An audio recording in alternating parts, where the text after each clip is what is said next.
When I got back from my trip, I found my suitcases sitting out on the sidewalk with a note taped to one of the handles.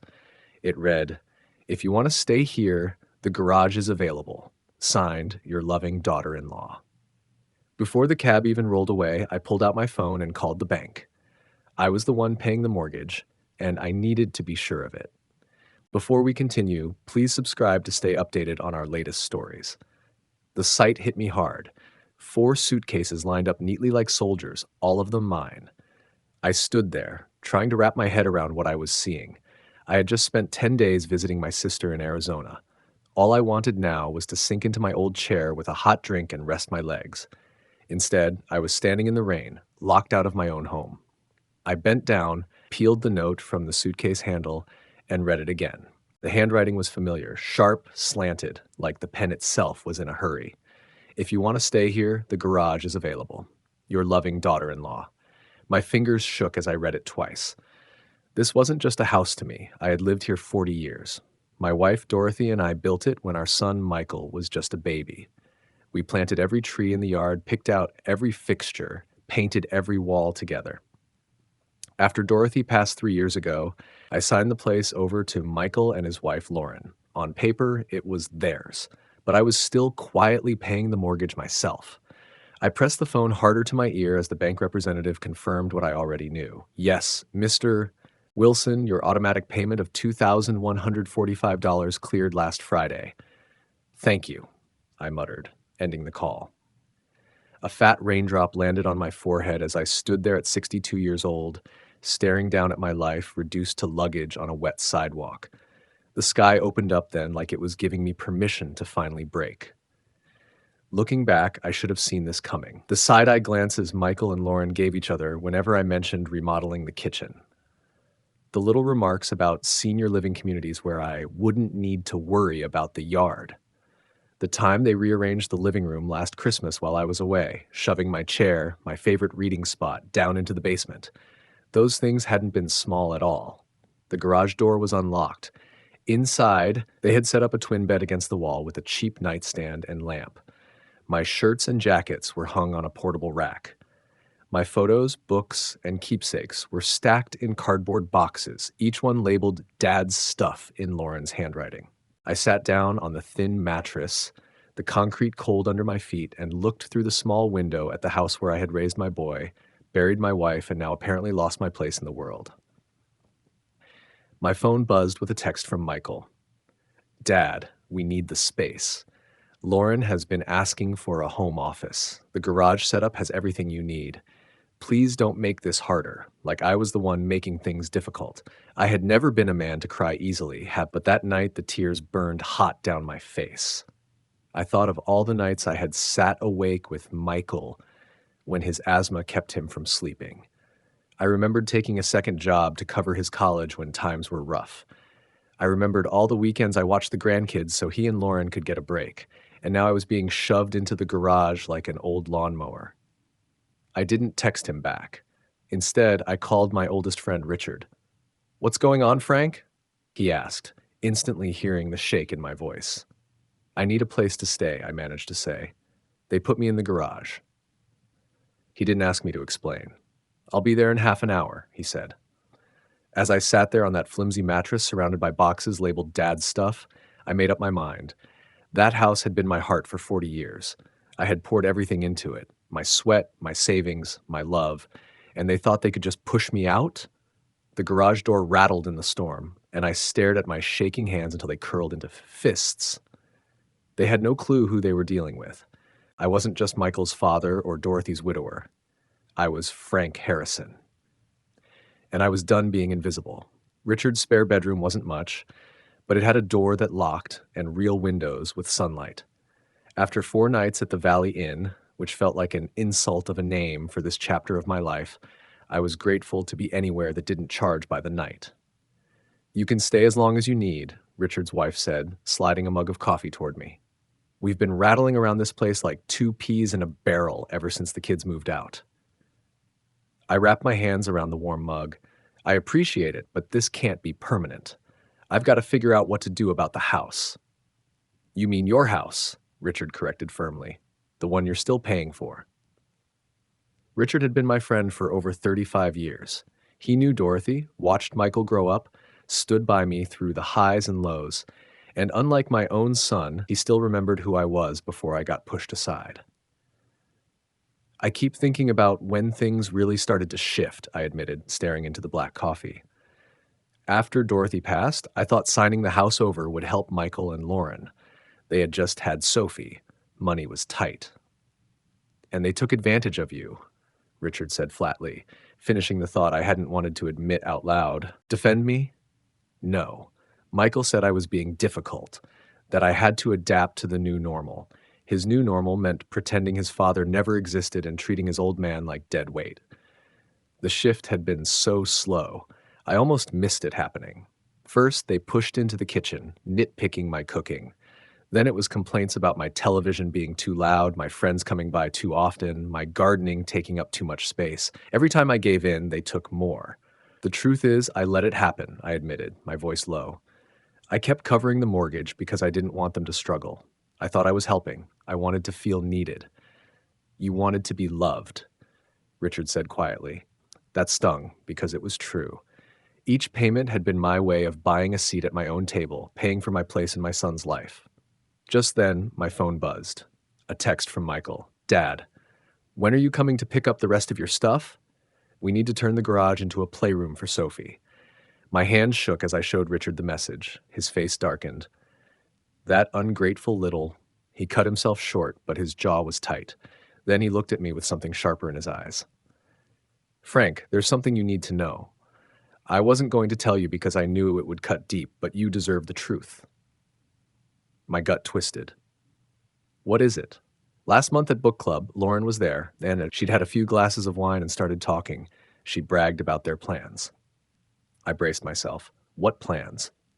They're putting the house on the market, Richard said slowly. They want to buy one of those new builds in Riverside Estates. The room spun. They're selling my house? They think it's their house, Richard replied gently. And technically, on paper it is. But morally, that's a different matter. I thought of the 4 decades etched into those walls, bringing baby Michael home from the hospital, birthday parties in the yard, Christmas mornings by the tree. The garden Dorothy and I planted for our 25th anniversary, the bedroom where she took her last breath, surrounded by the life we built together, and they wanted to trade it all away like it was just real estate. What am I supposed to do now? I whispered. Richard's eyes hardened. First, you stop paying that mortgage. Let's see how fast their big plans unravel when the bank starts calling. Second, you need to speak to my nephew David. He's a lawyer. He deals with elder rights. If anyone can help, he can. I'm not elderly, I muttered, almost defensively. Richard raised an eyebrow. You're old enough to deserve respect, and that's not what you're getting. He was right. For 3 years, I had been shrinking myself, stepping aside, staying quiet, trying not to be a burden. And what did it get me? Tossed into a garage, my life in cardboard boxes, treated like an obstacle. The hurt was still there, but under it, something else started to burn. Anger, slow, steady, and unfamiliar after all these years of giving ground. All right, I said, straightening up. Let's talk to David. Richard squeezed my hand. That's the Frank I know. And remember, you're not just Michael's father or Dorothy's widower. You're Frank Harrison. It's time they remembered that. For the first time since seeing my bags on the curb, I felt a spark. Whether it was hope or determination, I couldn't tell. But I knew one thing. I wasn't about to roll over and let them erase me. The next day I met David. He wasn't what I expected. In jeans and a Henley shirt, he looked more like a college professor than a lawyer. But when he sat down with my mortgage papers, his eyes were sharp. So you've been paying for a house that's no longer under your name? He said, his brow furrowing. Meanwhile, your son and daughter-in-law live there rent-free and are planning to sell it? Hearing it laid out that way made me wince. Yes. And they pushed you into the garage? I nodded, my face hot with shame. How had I let it get this far? You've got options, David said firmly. At the very least, you could sue for reimbursement of the mortgage payments. Those payments could qualify as a verbal contract. Richard, who had been quiet, finally spoke up. Before it goes that far, you needs to face them. Make them hear what they've done. David didn't look convinced, but deep down I knew Richard was right. Before dragging my own son into court, I had to give him one final chance to set things straight. That is how I ended up on the porch of my own house the following day, my heart pounding as I pressed the doorbell. I had lived in that house long before Michael was even a twinkle on Dorothy's ultrasound, and yet there I was, standing on my own porch like some visitor who needed an invitation. Lauren opened the door. She looked surprised for a second, then folded it into a tight, practiced smile. "Frank, we did not expect you," she said. "I need to speak with you and Michael," I said, keeping my voice steadier than I felt. She hesitated, then stepped back. "Fine. Come in." The living room felt unfamiliar the moment I walked in. My old reading lamp was gone, replaced by a slick modern floor lamp I would never have picked. The family photos on the mantel had been reshuffled, and a few of Dorothy's pictures were gone altogether. Michael came out of the kitchen wiping his hands on a towel. "Dad," he stopped when he saw it was me. "What are you doing here?" "I came to talk about the house," I answered. "Barbara told me you're planning to sell." They exchanged that look again, the one that says the decision is already made. "We were going to tell you," Michael mumbled, avoiding my eyes, "once everything is finalized." "Finalized?" I repeated. "This is the place I lived for 40 years. Your mother and I built this house. We raised you here." Lauren took a slow, theatrical breath. "Frank, we understand you are attached, but we have to do what is best for our family now." "Our family," I echoed, feeling the words like a sting. "And what about me?" Silence stretched between us for a long beat. Finally, Michael's voice came out thin and patronizing. "You signed the house to us. We appreciate everything, but legally it is ours now. We decide." I swallowed hard. "I have been paying the mortgage for the last 3 years," I said. $2,145 a month, straight out of my account. I kept the payments going. They glanced at each other. "That was your choice," Lauren said coolly. "We never asked you to do that." My hands started to quake. "I did it to help, because family helps each other." "We are grateful," Michael said, but his flat tone told a different story. "That does not change the legal facts. The house belongs to us. So 40 years of my life, my money, my work, and my grief, none of that counted anymore?" Michael shrugged, uncomfortable but unmoved. "Dad, you are making this more dramatic than it needs to be. We can help you find a nice senior apartment." "I do not need a senior apartment," I snapped. "I need you to act like a decent son." Lauren stepped forward, her smile tightening into something sharp. "Frank, you are getting emotional. Maybe we should continue this later," she said. That was when I realized there was nothing left to fix. The boy I had raised and loved was gone, replaced by someone who saw me as an obligation and nothing more. I squared my shoulders and said quietly, "I stopped the automatic mortgage payments." Michael's face went white. "You what?" "If you want to sell my home, you will have to buy it yourselves," I said. Lauren's voice shot up. "You can't do that. What about our credit? We have plans." "I hear Riverside Estates is lovely this time of year," I replied calmly. Michael's jaw tightened. "You know that house was Dad's gift to me," he blurted. "It was never really yours." Those 5 words hit me like a physical blow. Never really yours. 40 years dismissed in a single sentence. I said, very softly, "I see. Then there is nothing left to discuss." My legs felt weak as I turned to go. At the door I paused and looked back at the man who no longer knew me. "Your father would be ashamed of you, Michael," I said. "And for the first time," I added, "I am ashamed of you." Then I walked out and closed the door behind me. The spring air was cool against my wet face as I made my way down the driveway. Something inside me had broken that day, but something else, harder, forged by betrayal, was being born.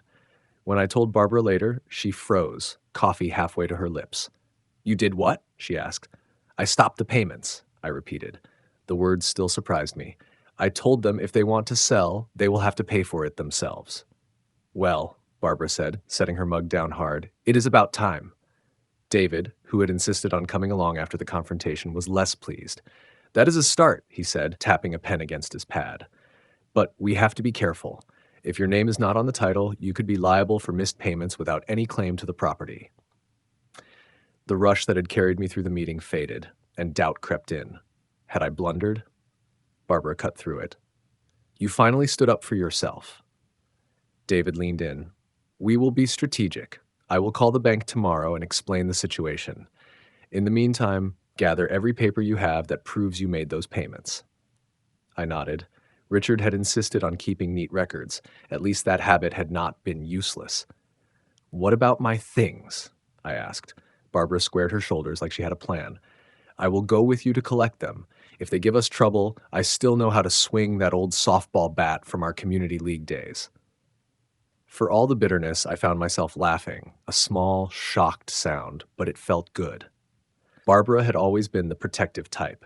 Back in high school, she once stood toe-to-toe with the kids who mocked me for wearing hand-me-down clothes. Some things never changed. I don't know what I'd do without you two, I admitted, my throat tightening. David reached across the table and gave my hand a steady squeeze.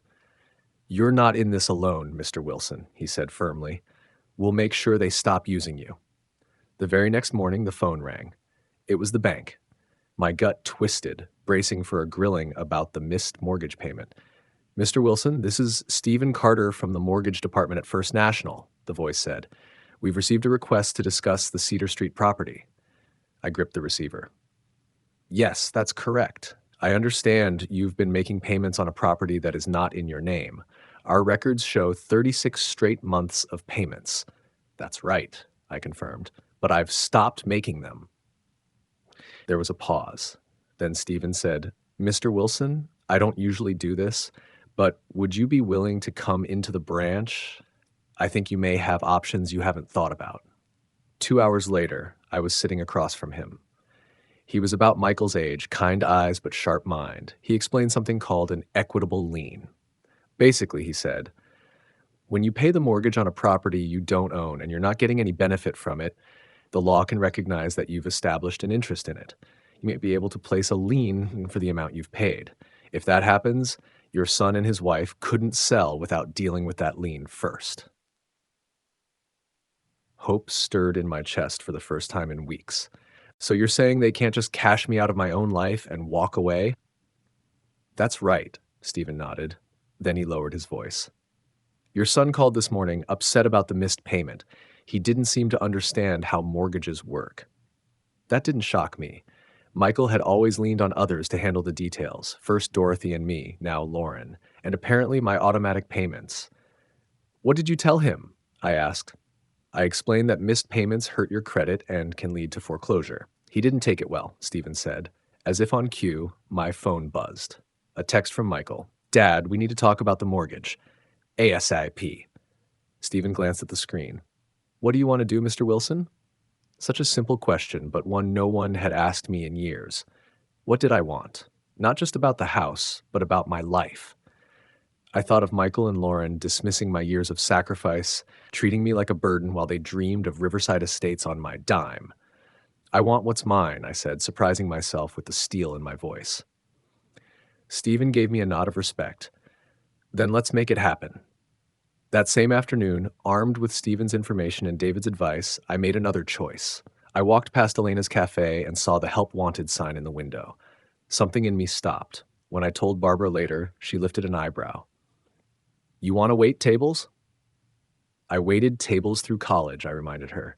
I need my own money, my own life. I can't just rot in your spare room. She smirked. Well, Elena's does make the best pie in town. 2 days later, I worked my first shift. By the end, my feet throbbed and my back ached, but the tips in my pocket were mine, earned honestly by my own 2 hands. I hadn't felt that kind of satisfaction in years. When I dragged myself back to Barbara's that night, tired but oddly alive, I saw 8 missed calls from Michael. I listened to the first voicemail. Dad, the bank said something about a lien. What are you doing?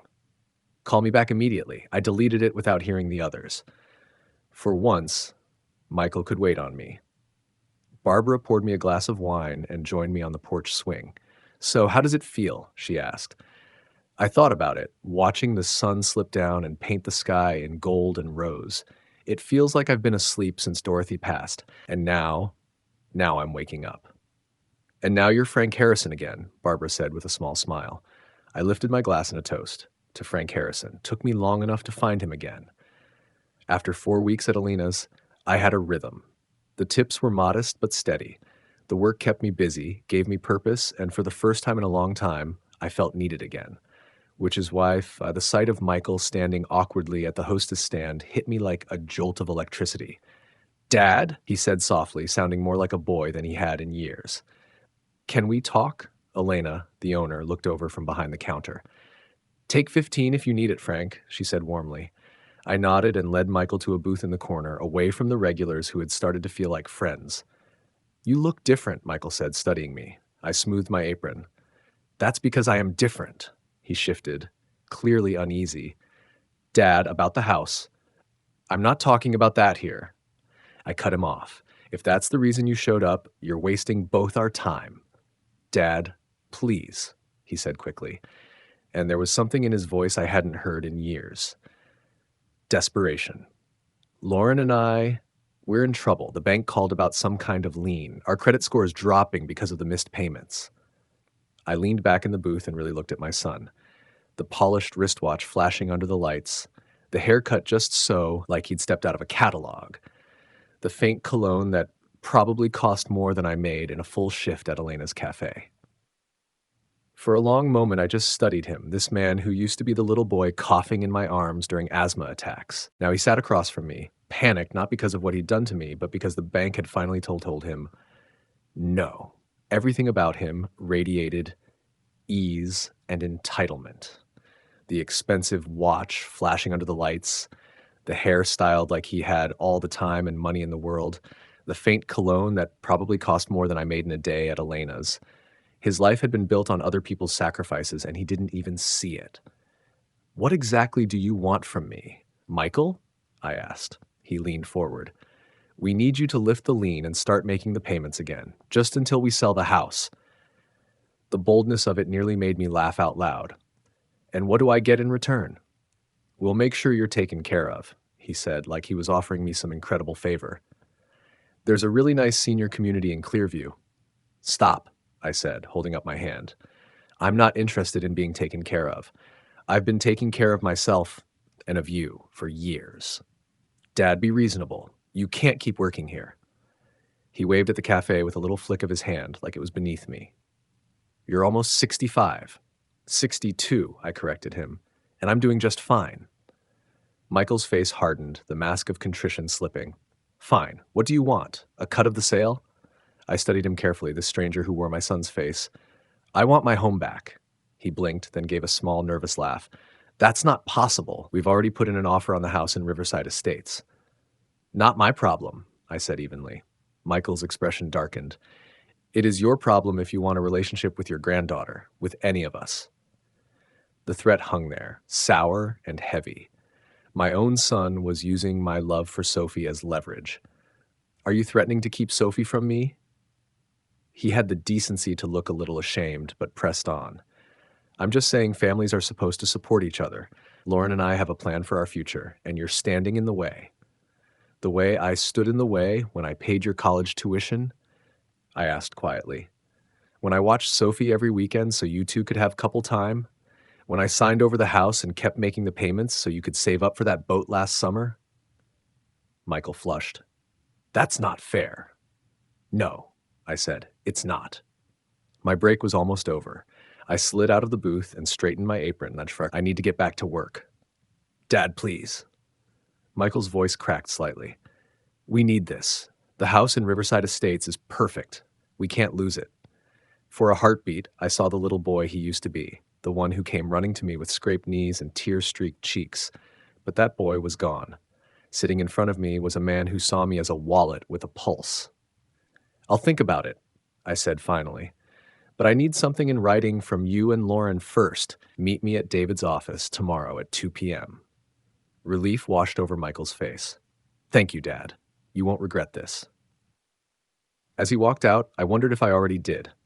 The next day, I arrived at David's office early, my stomach tied in knots. I'd barely slept, replaying the decision I'd made in the dark hours of the night. Michael and Lauren arrived on the dot, dressed for a business meeting. Lauren's smile was tight but triumphant as they sat down across from David's desk. Thank you for coming, David began formally. Mr. Wilson has considered your request regarding the property on Cedar Street. We appreciate that, Lauren cut in smoothly. We're sure we can reach an agreement that benefits everyone. David slid a document across the desk. This is what Mr. Wilson proposes. Michael picked it up. As his eyes scanned the page, his expression shifted from hopeful to confused to angry. What is this? He demanded. That, I said calmly, is my condition for lifting the lien. I'll resume the mortgage payments, but the house will be sold to me, not to strangers. Lauren snatched the paper from his hands. This is ridiculous. You want us to sell you the house for the remaining mortgage balance? It's worth at least 3 times that. It's worth exactly what I've put into it, I replied. 40 years of payments, repairs, and sweat. Michael's face turned red. You can't do this. The house is legally ours.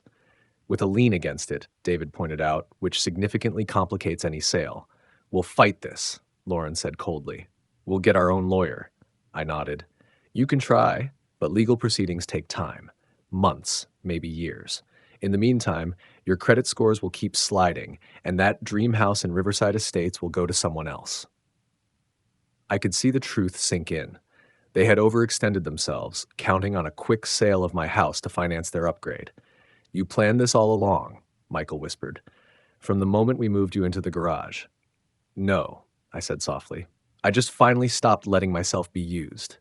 Lauren stood abruptly. We need to discuss this privately. As they stepped out, David gave me an approving nod. You're doing the right thing, Mr. Wilson. I wasn't sure. The look of betrayal in Michael's eyes haunted me. Was I becoming as cold as they were? Before I could think too much, the door opened. Michael and Lauren walked back in, faces grim but resigned. We'll accept your offer, Michael said stiffly. But I hope you realize what this means for our relationship. I met his gaze steadily. I do, I told him evenly. And I hope one day you'll understand what it really meant when you put my suitcases out on the sidewalk. The first night back in my own house, I hardly slept.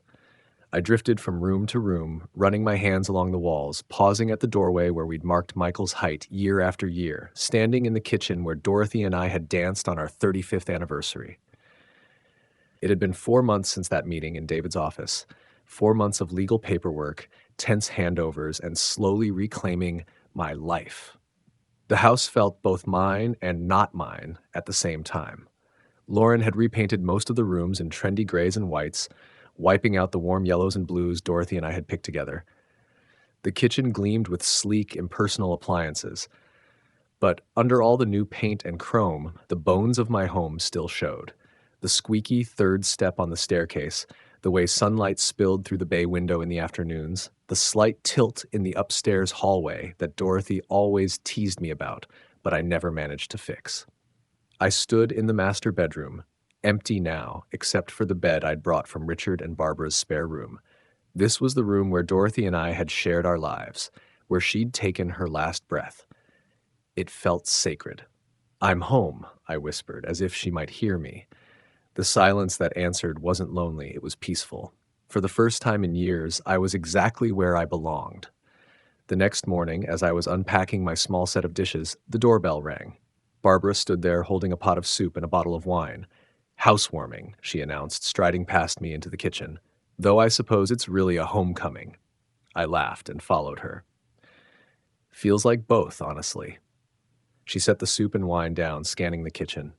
Good Lord, what did that woman do to your beautiful oak cabinets? Painted them gray and swapped out the handles for something called brushed nickel, I said. Apparently oak is passé.